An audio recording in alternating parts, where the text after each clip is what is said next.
Assalamualaikum warahmatullahi wabarakatuh. Saya Nisha Nur Rahman dari Prodi Ekonomi Syariah.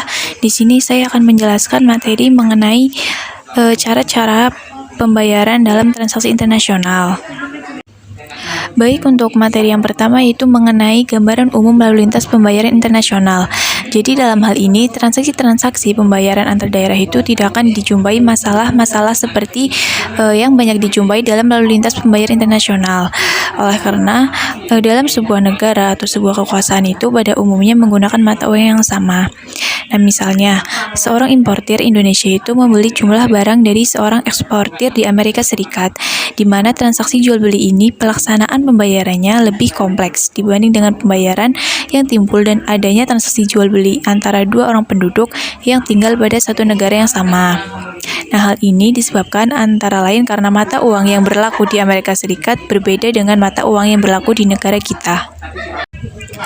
Untuk selanjutnya yaitu berkaitan dengan lalu lintas pembayaran internasional, terdapat beberapa kriteria, antara lain seperti yang pertama itu menggunakan alat-alat pembayaran seperti cash, open account, bill of exchange, letter of credit, dan sejenisnya. Kemudian yang kedua, dalam transaksi pembayaran internasional antara pembayar dan penerima terkadang tidak bertemu secara langsung. Kemudian yang ketiga, dalam proses pembayarannya bisa menggunakan valuta sendiri dan atau valuta asing. Kemudian untuk yang selanjutnya itu terkait dengan para pelaku dalam lalu lintas pembayaran internasional adalah sebagai berikut. Yang pertama itu adalah pembayar, yaitu seseorang atau perusahaan yang bertindak sebagai pembeli atau importir dari transaksi pembayaran. Kemudian yang kedua itu ada bank umum. Dan yang ketiga adalah penerima, yaitu seseorang atau perusahaan yang bertindak sebagai penjual atau eksportir dari transaksi perdagangan. Cara-cara pembayaran transaksi internasional. Nah, di sini yang pertama adalah cash, yaitu metode pembayaran internasional yang bisa dibayar tunai atau cash, di mana metode ini dapat dilakukan dengan menggunakan mata uang asing yang disebut valuta asing atau falas. Nah, selain itu, pembayaran ini juga dapat dilakukan dalam mata uang lokal sesuai kesepakatan para pihak. Metode pembayaran ini juga biasanya digunakan ketika eksportir tidak mengenal importir. Kemudian untuk yang kedua yaitu ada open account. Nah, di dalam metode pembayaran jenis ini disebut open account karena importir tidak membayar eksportir sebelum barang dikirim atau diterima oleh importir atau sebelum waktu tertentu yang telah disepakati bersama.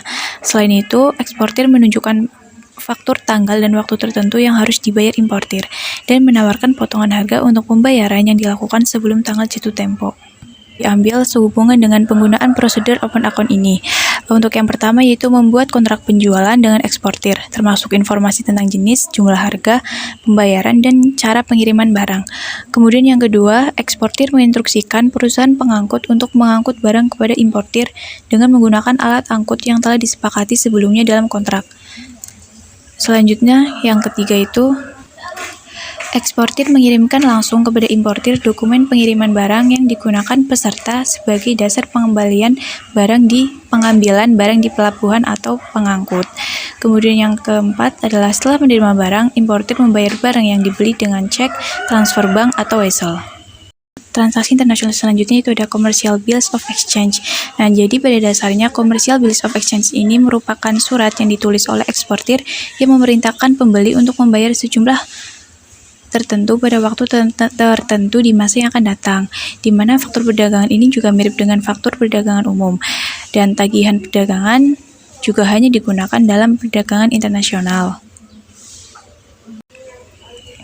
Kemudian yang keempat adalah letter of credit. Nah, jadi letter of credit di sini adalah pernyataan yang dikeluarkan oleh bank penerbit setelah importir meminta eksportir dan bank membayar sebagai pihak ketiga.